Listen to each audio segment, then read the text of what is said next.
ಕೇಂದ್ರ ಪುರಸ್ಕೃತ ಯೋಜನೆಗಳನ್ನು ರಿವ್ಯೂ ಮಾಡಲಿಕ್ಕೆ ಒಂದು ಸಮಿತಿ ಇದೆ. ಆ ಸಮಿತಿ ಅಧ್ಯಕ್ಷ ನಾನು. ಒಟ್ಟು ಈ ಕೇಂದ್ರ ಪುರಸ್ಕೃತ ಯೋಜನೆಗಳು ಸುಮಾರು 67 ಯೋಜನೆಗಳಿದ್ದಾವೆ. ಅವುಗಳನ್ನೆಲ್ಲ ರಿವ್ಯೂ ಮಾಡಿದ್ದೀನಿ. ಒಟ್ಟಾರೆಯಾಗಿ ರಾಜ್ಯ ಸರ್ಕಾರ ಖರ್ಚು ಮಾಡತಕ್ಕಂಥದ್ದು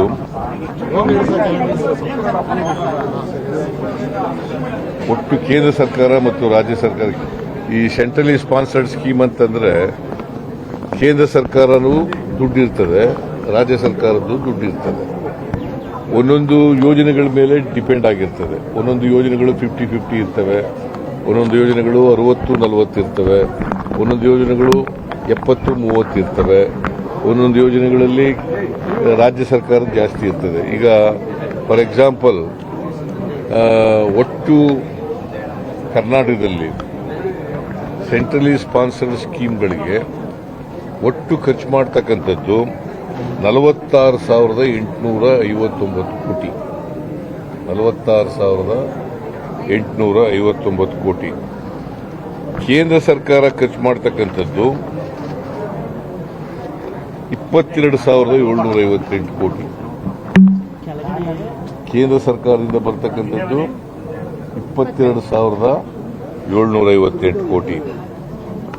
ರಾಜ್ಯ ಸರ್ಕಾರದಿಂದ ಬರ್ತಕ್ಕಂಥದ್ದು ಅದರಲ್ಲಿ 22,758 ಕೋಟಿ ರೂಪಾಯಿನಲ್ಲಿ 24-25ರಲ್ಲಿ 18,562 ಕೋಟಿ ರೂಪಾಯಿ ಮಾತ್ರ ಬಂದಿದೆ. ಇನ್ನೂ 4,000 ಚಿಲ್ಲರೆ ಕೋಟಿ ಬರಲಿಲ್ಲ. ಕೊಡ್ಲಿಲ್ಲಯ್ಯ, 4,000 ಚಿಲ್ಲರೆ ಕೋಟಿ ಬರಲಿಲ್ಲ.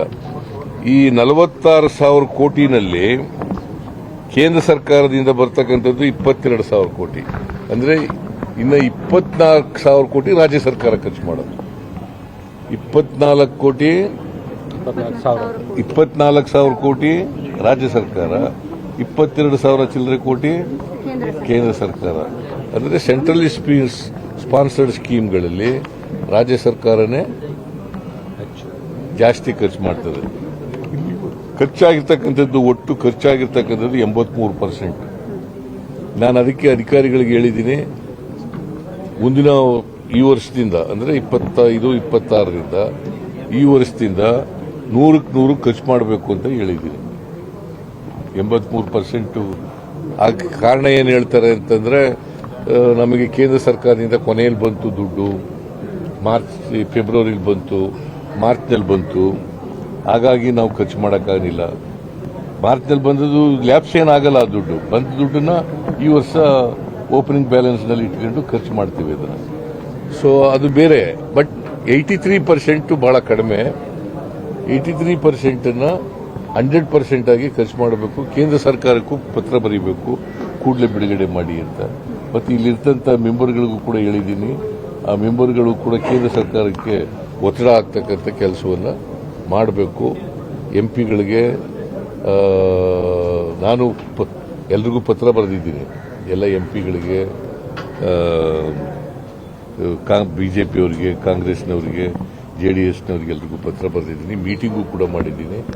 ನಾನು ಕೇಂದ್ರ ಸರ್ಕಾರದ ಪ್ರಧಾನಮಂತ್ರಿಗಳನ್ನು ಭೇಟಿ ಮಾಡಿದ್ದೀನಿ, ಅಮಿತ್ ಶಾನೂ ಭೇಟಿ ಮಾಡಿದ್ದೀನಿ, ಮತ್ತೆ ಫೈನಾನ್ಸ್ ಮಿನಿಸ್ಟರ್ ನಿರ್ಮಲಾ ಸೀತಾರಾಮನ್ ಅವ್ರನ್ನೂ ಭೇಟಿ ಮಾಡಿ ಪತ್ರಗಳನ್ನು ಕೊಟ್ಟಿದ್ದೀನಿ. ಬರೆದಿರ್ತಕ್ಕಂಥ ಪತ್ರಗಳನ್ನು ಕೂಡ ಕೊಟ್ಟಿದ್ದೀನಿ.